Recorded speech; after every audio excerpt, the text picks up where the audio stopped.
Kahapon, idinaos ang isa sa pinakamalaking pagtitipon ng mga mananampalataya sa bansa. At kabilang nga sa mga nakiisa sa pagdiriwang ng Poong Jesus Nazareno ang mga artistang deboto gaya nina Coco Martin, Angeline Quinto at Dimples Romana. Yan ang tinutukan sa Showbiz Report na ito. Kabilang sa milyon-milyong debotong nakiisa sa pagdiriwang ng Pista ng Jesus Nazareno ang ilang sikat na personalidad.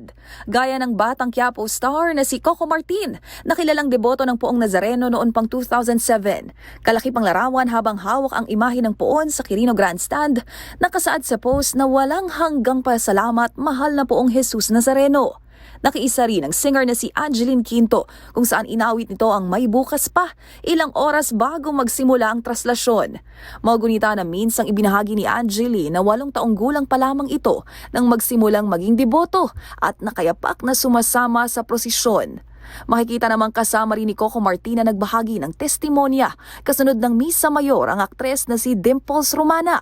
Gayon din ang aktor at dating hashtag member na si Makoy De Leon at ang mag-asawang Rojon Cruz at Diane Medina na nakiisa rin sa isang programa bilang pagpupugay sa Poong Jesus Nazareno.